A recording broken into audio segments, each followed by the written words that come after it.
on a terminé la partie A. On passe à la partie B. La partie B, donc étude du mouvement en coordonnées polaires. Première question, déterminer les composantes polaires du point matériel, R et θ. Alors, nous avons fait ça plusieurs fois. Donc B, étude en coordonnées polaires.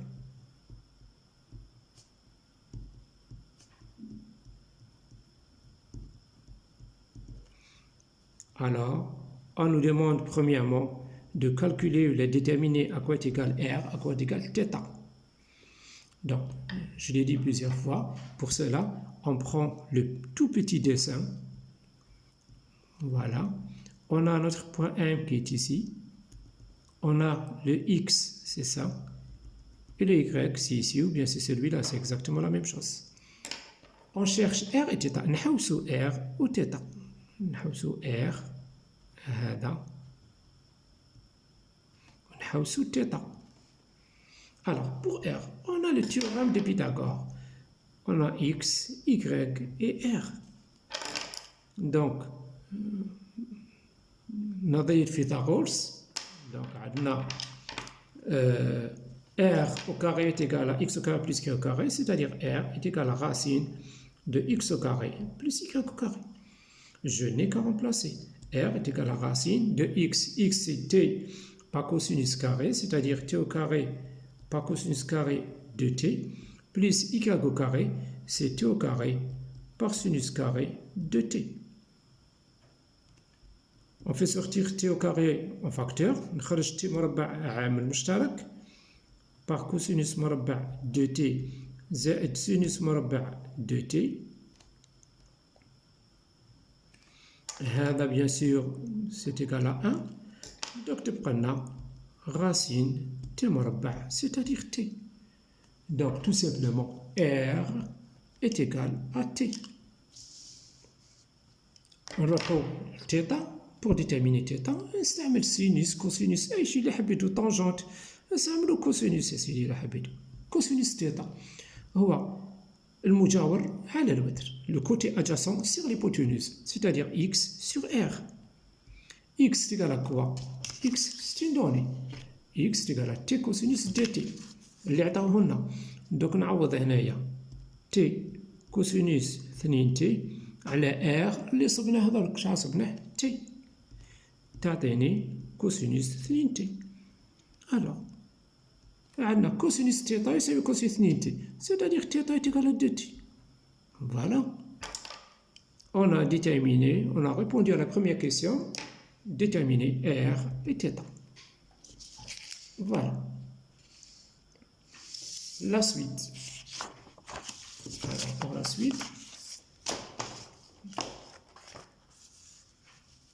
donc, deuxième question, écrire le vecteur position. Donc, nous avons dit, nous avons trouvé R égale T et θ égale 2T. Donc, le vecteur position,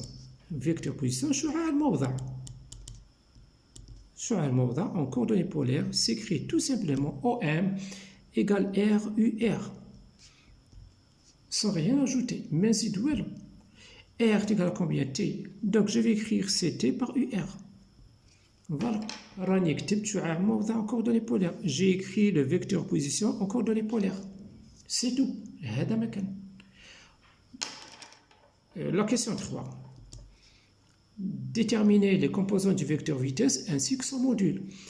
En coordonnées polaires pour la vitesse, on a la vitesse VR, elle a deux composantes VR et Vθ.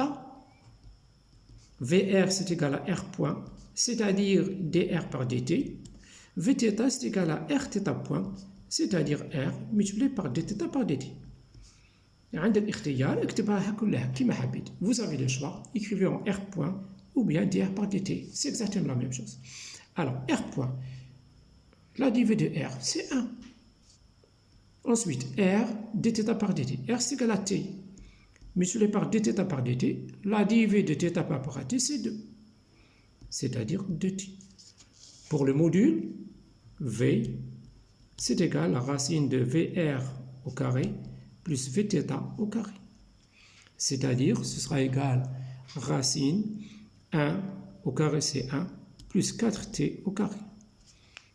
Voilà, mètres par seconde. C'est exactement le module de la vitesse en coordonnées, en coordonnées cartésiennes. C'est exactement la réponse de tout à l'heure.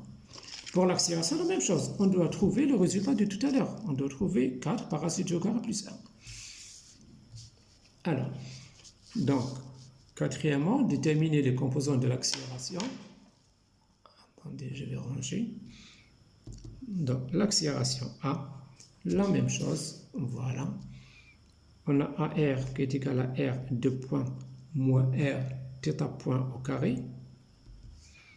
A θ, la composante transversale, c'est R θ 2 points plus 2 fois R point θ point. Alors, on a R est égal à T. La dérivée de R, الشقيق الأول هو 1, الشقيق الثاني 0. Voilà. Moins R, c'est-à-dire T, multiplié par θ point carré. Θ est égal à 2T. θ point, la première dérivée, c'est 2. 2 au carré, ça fait 4. C'est-à-dire moins 4T. Ensuite, R θ 2 points. La dérivée première de θ, c'est 2. La dérivée seconde, la dérivée de 2, c'est 0. Plus 2 multiplié par R point. La dérivée de T, c'est 1. La dérivée de θ, de 2T, 2. C'est-à-dire 4. Alors, le module de l'accélération sera racine de AR au carré plus Aθ au carré. Et ça me donne, donc, racine de ça au carré, donc c'est 16t au carré plus 4 au carré, 16. C'est-à-dire, le module de l'accélération A, je peux faire sortir 16 de la racine, donc on aura 4 par racine de t au carré plus 1. L'accélération, c'est en mètres par seconde carré. Voilà, ce n'est pas très difficile, c'est simple, il suffit d'être méthodique. Alors, dernière question, déterminer l'équation de la trajectoire. Bien sûr, on est toujours dans le cadre de coordonnées polaires. أجد معادلة مسار راني دائما نخدم en coordonnées polaires محسوب معادلة مسار بالR et θ. Donc c'est simple. Donc l'équation de la trajectoire c'est quoi? C'est de trouver une relation entre R et θ indépendante de T. معادلة المسار واش هي؟ نصيب علاقة بين R و θ مستقلة عن الزمن. العلاقة تكون مستقلة عن الزمن. Donc équation de la trajectoire. معادلة المسار. Donc on a R est égal à T, θ est égal à 2T. Alors c'est simple, je n'ai qu'à remplacer ici T par R, donc ce sera 2R. Donc équation de la trajectoire, la voici, θ égale, 2R. θ égale 2R. équation de la trajectoire θ يساوي 2R. صارت علاقة ما بين R و θ مستقلة عن الزمن، ما كاش زمن. C'est l'équation de la trajectoire. C'est une relation entre R et θ indépendante de T. Alors, je vous remercie. Si vous avez des questions à poser, vous pouvez m'envoyer dans les commentaires ou bien sur mon face, fils ST. Physique ST, donc fils ST. Voilà mon fils. Je vous remercie. Si vous avez d'autres exercices à proposer, on les traite ensemble. Je vous remercie.